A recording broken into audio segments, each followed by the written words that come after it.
Добрый вечер. Час на галоўнае інфармацыйнае выданне на тэлеканале Белсат. З вами Ольга Старасціна. Распачынаем аб'ектыў.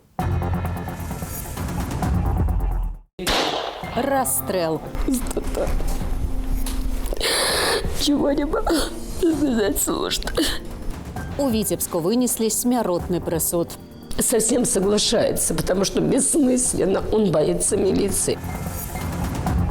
Хто і з якімі баламі поступіў у вышэйшыя навучальныя установы? Было несложно. Просто обидно, что не хватило 5 баллов. Да чаго цяпер рыхтавацца першакурснікам? Покрасить что-нибудь, убрать. Ну, я этого делал, мне это не тяжело было. Но это, конечно же, не хотелось бы побольше поспать, но приходилось делать, чтобы, так сказать, поставить хорошую оценку. На недельку до 2 я уеду в Комарова. По Глыбоцкой улице Комарова далеко не заедешь. Если большой дождь, тогда его прячь вообще, як рака. А тут же газ вообще, это что же страшно. Жыхары просяць Белсат дапамагчы. Смяротны прысуд. Судовая калегія па крымінальных справах Віцебскага абласнога суда вынесла вырак забойцу 2 пенсіянерак Віктору Паўлаву. Гэта сёлета ўжо другое смяротнае пакаранне на рашэнне беларускай Феміды. Пра акалічнасці справы Віталь Бабін. Імем Рэспублікі Беларусь расстраляць. Віцебскі абласны суд прызнаў вінаватым 50-гадовага Віктора Паўлава ў забойстве 2 пенсіянерак у вёсцы Прысушына напярэдадні новага 2019 года. Я понимаю, что как человек он сделал очень, в смысле, тяжелое преступление. Ну, как в итоге сестра, мне все равно его жалко. Летась 30 снежня мужчына, як высветліла следства, прыйшоў у дом, дзе жылі 2 сястры – 76 і 78-гадовыя жанчыны. Паўлаў пасварыўся з імі, моцна іх збіў, пасля чаго скраў грошы і некалькі бутэлек віна на агульную суму амаль 180 рублёў. Пасля чаго пайшоў на закупы ў краму. Памерлых знайшлі толькі праз некалькі дзён. Тяжело очень, понимаете. Он один. Он не может бороться один. Ничего не докажет. Он просто ведь совсем соглашается, потому что бессмысленно он боится милиции. Постоянно избивание или что-то было у него. Поэтому он все соглашается. Он знает, что сейчас бесполезно воевать. Адвакатка асуджанага запэўнівала, што ў справе ёсць змякчальныя абставіны. Паўлаў супрацоўнічаў са следствам, напісаў яўку з павіннай і раскаяўся ў злачынстве. А самое забойства, запэўнівала абаронца, было справакаванае адной з жанчын. Нібыта тая абражала мужчыну, бо мела прэтэнзіі да якасці пабудаванага ім хлява. У трагічны дзень Віктор Паўлаў, маўляў, не ставіў сабе мэты кагосьці забіць, ён проста прыйшоў купіць віна. Ён уже не першы раз убівае чалавека. То есть это есть рецидив, и этот рецидив дал подставы, как прокурор попросил ему высшую меру покарания – расстрел. Это ўжо другі смяротны прысуд, вынесены беларускай Фемідай сёлета. 9 студзеня суд Бабруйскага району прыгаварыў да найвышэйшай кары Александра Осіповіча, які летась у ліпені забіў 2 дзеўчын. Беларусь – адзіная краіна ў Еўропе, дзе дагэтуль выносяцца смяротныя выракі. За апошнія 10 гадоў, паводле звестак кампаніі «Праваабаронцы супраць смяротнага пакарання», у краіне расстралялі, згодна з прысудамі, 23 асобы. Віталь Бабін, Белсат. Лідія Ярмошына зрабіла прапанову Александру Лукашэнку правесці выбары ў Савет Рэспублікі і Палату прадстаўнікоў адпаведна 7 і 17 лістапада.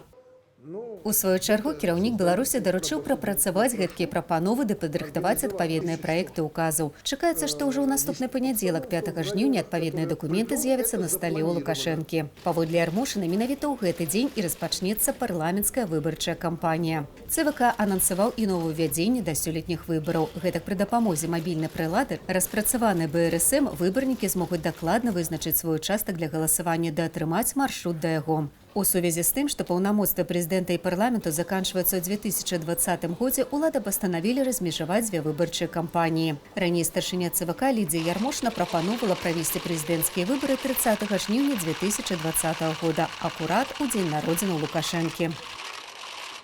Колькі трэба, каб паступіць у абраны універсітэт? Прахадных балаў, натуральна. У вышэйшых навучальных установах прайшло фінальнае залічэнне на бюджэтнае навучанне. Якая спецыяльнасць цешылася найбольшай папулярнасцю і чаму сёлета здаць цэнтральнае тэставанне было нашмат прасцей, распавядзе Вітаў Ціўчык. Поступили. Айчынныя университеты приняли новых студентов на бюджет. Было очень трудно, потому что было очень много людей с 250 баллами, 260, даже с 300 баллами. Очень много людей проходило. Я примерно с 9 класса мечтала поступить на переводческий факультет. Сдала ЦТ. ЦТ были легкие. Да, вообще. Сдала и поступила, все. Я поступал в БГУ, не добрал 5 баллов. Было несложно. Просто обидно, что не хватило 5 баллов. Перепошел в БГУИР на КСИС, программное обеспечение информационных технологий. Наибольшай популярнасцю ў Беларусі сёлета цешыцца спецыяльнасць міжнароднае права ў БДУ. Каб трапіць туды на бюджэт, трэба было набраць ажно 385 балаў. Гэта на 3 балы больш, чым летась. Найменшы прахадны бал у БДУ сёлета на тэалогію – 223 пункты, пры тым, што летась ён складаў усяго толькі 163. Такі рост ёсць і ў іншых ВНУ, у тым ліку тэхнічных, і патлумачыць гэта можна новай сістэмай падліку ЦТ. Дзеці, якія раней набіралі 13, 15, 17 балаў, у гэтым годзе панабіралі 34, 37, 50. Раней за найпрасцейшыя заданні давалі найменш балаў, але ад гэтага года за ўсе заданні першай часткі даюць аднолькава. Гэта зроблена для таго, каб скрыць тыя праблемы, якія ёсць у сучаснай беларускай адукацыі. ЦТ будзе паказваць, што ўсё добра. Сярэдні бал по ЦТ з 30 падняўся, напрыклад, по матэматыцы до 50, але што произошло? Нічога, просто пачалі лічыць по-другому. Спраўдзіць на сабе, як працуе новая сістэма падліку, узялася рэдактарка нашага сайту. Вольга Ярохіна, зазначаючы адказы метадам тыку, маючы меншасць правільных адказаў, атрымала 56 балаў па біялогіі і 48 па фізіцы. Але нашмат больш яскравы вынік дало ЦТ з кітайскай мовы. На пытанне першае я адказала пункт А, правільны адказ, на пытанне другое пункт Б, на пытанне трэцяе пункт С і гэтак далей. Атрымаўся такі вельмі прыгожы зігзаг. Ну і атрымалася, што па кітайскай мове я ведаю на 41 бал, якую я зразумела, што ніяк не вучыла. Але нягледзячы на новыя правілы, ўсё адно ёсць недабор. Гэтак на спецыяльнасцях аграномія, заатэхнія, аграхімія і глебазнаўства ў Беларускай дзяржаўнай сельгасакадэміі застаецца ажно 79 вольных месцаў. Для паступлення ж дастаткова мець усяго толькі 7 балаў па ЦТ з біялогіі і хіміі. Можете адрозніць карову ад парасяці? Можете? Ну ўсё, гэта значыць 7 балаў, значыць можете ісці ў сельскагаспадарчы вуз і паступаць. Гэтыя змены уже прывялі да таго, што, як казаў прэзідэнт, каровы ў гаўне стаяць. Ёсць яшчэ 2 месцы на славянскай філалогіі ў БДУ і беларускай філалогіі ў Гомельскім дзяржаўным універсітэце імя Скарыны. Там для паступлення дастаткова мець 15 балаў па ЦТ з гісторыі Беларусі і 25 балаў па беларускай мове. Засталіся 3 вольныя месцы і на спецыяльнасць інфармацыйнай сістэмы і тэхналогіі ў Палескім дзяржаўным універсітэце. Паслязаўтра апошні дзень, калі можна падаць дакументы ў гэтыя ВНУ. Вітаў Ціўчык, Белсат. На змену радасці ад паступлення ў ВНУ можа прыйсці заклапочанасць і нават расчараванне. Першакурснікі, якія спадзяюцца атрымліваць толькі веды, у верасні даведаюцца, што ў нагрузку будуць мець яшчэ і шматлікія заданні, не звязаныя з адукацыяй. Што ім давядзецца рабіць? І ці трэба гэта ўвогуле рабіць? Пра тое, што не кажуць падчас паступлення, распавядзе Александр Папко. У спісах першакурснікаў сёлета ўбачыць свае прозвішчы каля 50 тысяч юнакоў і дзяўчат. Іх чакае вучоба, новыя сябры, каханне, шумныя інтэрнаты. Аднак хутка шмат хто можа сутыкнуцца з іншымі, менш прыемнымі бакамі студэнцкага жыцця. У Беларускім дзяржаўным эканамічным універсітэце студэнтаў абяцаюць зрабіць невыязнымі, калі ад кожнай групы не знойдзецца 2 валанцёры на перапіс насельніцтва. Пра выпадкі прымусу беларускія тэлеграм-каналы паведамляюць пастаянна. Ён ужо стаў часткай нашай акадэмічнай культуры. Каб рэканструкцыя фарсавання Дняпра выглядала гэтак эпічна, улады Магілёва мабілізавалі сотні студэнтаў і бюджэтнікаў. Некалькі дзён яны працавалі на спякоце пры 30 градусах. Конечно, неприятно. Это издержки. от этого никуда не деться, я думаю. Нікуды не было падзецца і тым студэнтам, што спачатку згадзіліся, а пазней перадумалі становіцца валанцёрамі на другіх еўрапейскіх гульнях. Ім пагражалі ануляваць ужо здадзеную сессию. Ну, это как использование какого-то рабского труда, вот скорее, наверное, вот так. И основная цель, скорее, вот заткнуть такие вот дыры кадровые или не знаю какие, но дыры, которые, в общем-то, наверное, не хотят либо оплачивать, либо не хотят, никто не хочет туда идти. Здаваць грошы на рамонт, працаваць статыстамі на святах, ствараць масоўку на стадыёнах – не адзінае, да чаго змушаюць студэнтаў. Як у час СССР яны збіраюць на калгасных полях моркву, бульбу ды лён. Нельга абмінуць яшчэ адной формы прымусу – прымусу галасаваць датэрмінова. Што трэба рабіць, калі вас гоняць валанцёрыць або галасаваць? Не маўчаць і пачынаць афіцыйнае ліставанне з адміністрацыяй, раіць юрыстка. Оказывается, что таких пунктов, на которые ссылается, не существует, запретов не существует, каких-то обязательств не существует. И, в общем-то, если досконально разбираться в том, что предлагают, оказывается, что никакого обязательства у студента нет.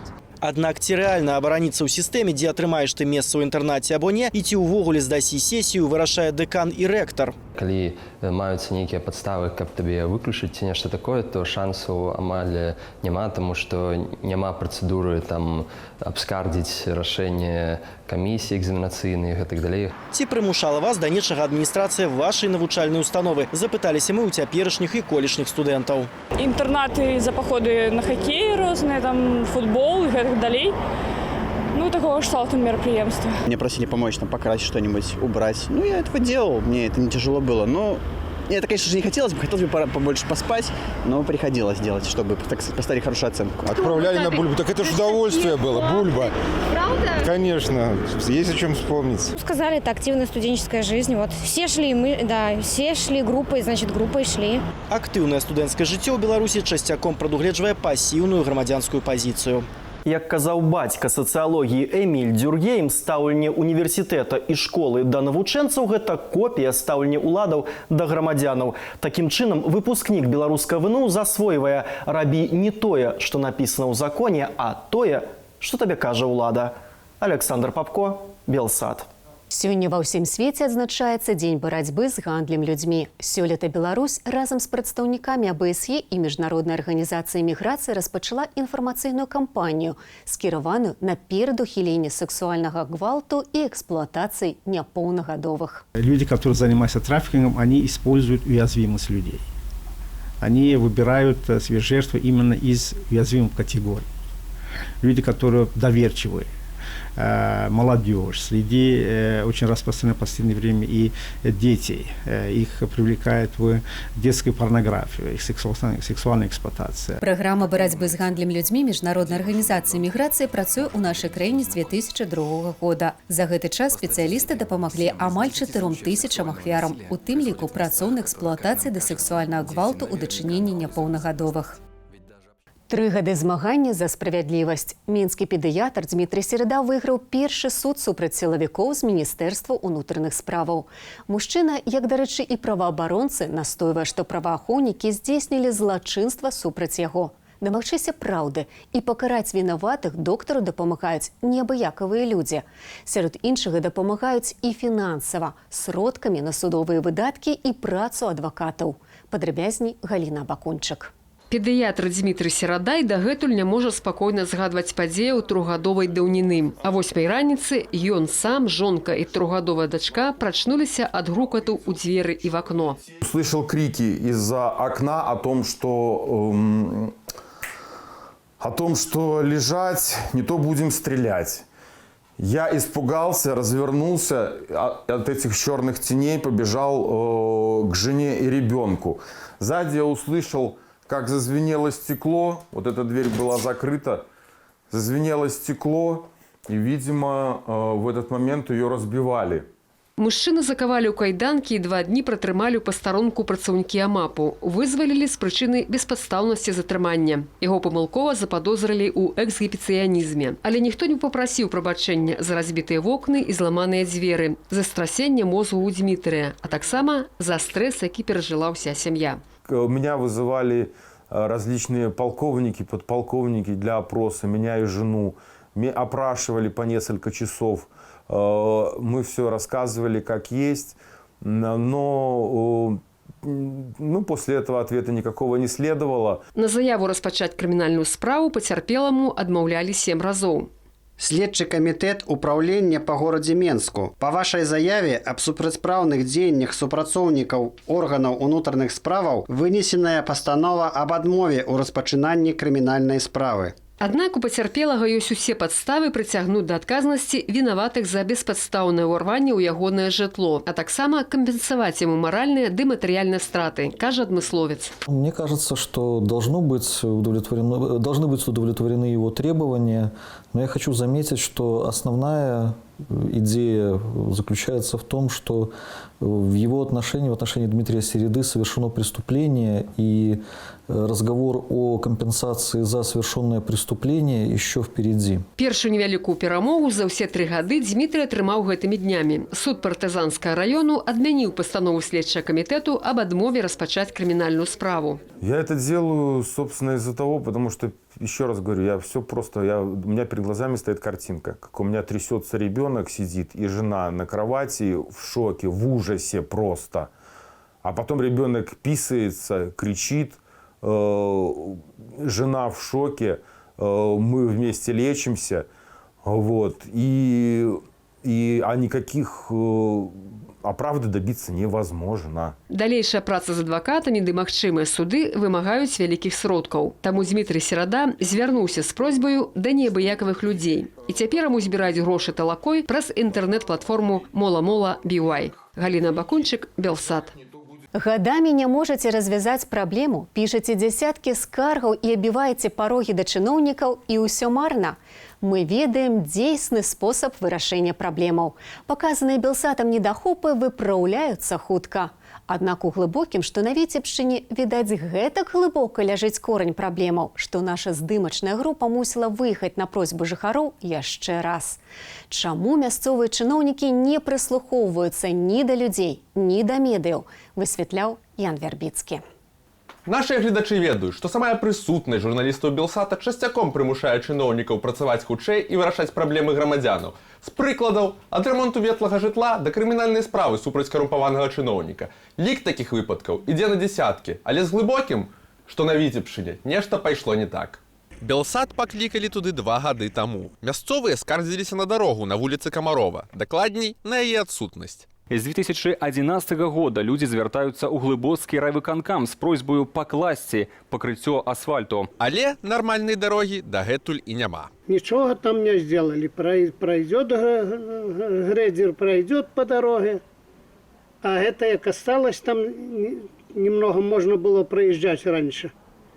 И недавно прошел, на той неделе прошел грейдер, даже это не трогал. Где-то самая такая тут яма непроходимая. Чыноўнікі абяцаюць адрамантаваць дарогу з 2012 года. Тады ў мясцовы раёнцы «Веснік Глыбоччыны» напісалі, што вуліца Камарова трапіла ў чаргу асфальтавання. Апроч таго, па гэтай вуліцы ідзе газаправод у горад. Яго праклалі гадоў 15 таму. То бок, асфальтаваць дарогу патрэбна абавязкова. Жыхары кажуць, што на паперы дарогу не тое, што паклалі, ужо і адрамантавалі некалькі разоў. Як достал бумагу, она говорит, так уже, я же говорю, что было уже положенный этот асфальт, и 2-4 раза уже ремонт делали они его. Будем только надеяться, что, может, власть поменяется, может, на наши улицы обращать внимание. І мясцовая ўлада змянілася. Учора кіраўнік краіны зрабіў чарговыя перастаноўкі бюрократычнага апарату. Ажно 21 чыноўнік атрымаў новую пасаду або згоду на прызначэнне. Сярод іх Александр Шупскі. Яго Лукашенко ухваліў кіраваць глыбоцкім райвыканкамам. Обстановка в районах, которые вы направляете, разная. Но в целом, в общем, она стабильная. Мы вырашылі павіншаваць Александра Мікалаевіча з новую пасадаю ды запытаць у яго, ці думае ён нешта рабіць з гэтую дарогаю. Тэлефануем у глыбоцкі райвыканкам. Вообще-то у нас председатель же исполкома Мохот Олег Викторович сегодня. Ну, читайте правильно. Не назначили, а согласовали назначение. Дык можа ён яшчэ на старой пасадзе? Даведаемся на ягоным былым месцы працы. По-моему, он в исполкоме сейчас. А мы совсем в другом здании, чем исполком находимся. А ведаеце аб яго новой пасадзе? Безусловно, конечно, мы все сейчас где-то и горды, и в то же время расстроены. Пакуль Александр Шубскі плавае ў бюракратычным віры і знаходзіцца не там і не тут, каб дабіцца хоць якой канкрэтыкі, грукаемся ў глыбоцкую ЖКГ. Плануецца в ближайшее время. Гэты бліжэйшы час цягнецца ўжо 7 гадоў. Магчыма, новы кіраўнік глыбоцкага райвыканкаму прыслухаецца да кіраўніка краіны, які падчас раздавання пасадаў агучыў запавет. Смотрите, может, где-то что-то надо подчистить, поднять. А ў гэтым выпадку нешта патрэбна яшчэ і заасфальтаваць. Ян Вярбіцкі, Белсат. Якім будзе апошні дзень ліпеня, даведаемся ад сіноптыкаў. Прагноз надвор'я вашай увазе праз момант. А перад ім яшчэ нагадаю, што сёння міжнародны дзень сяброўства. А значыць, наш з вамі, сябрамі Белсату дзень. Мы цэнім вашу увагу. Развітваюся са гаспадарствам з найлепшымі зычэннямі прыемнага вечару. Бывайце шчаслівыя.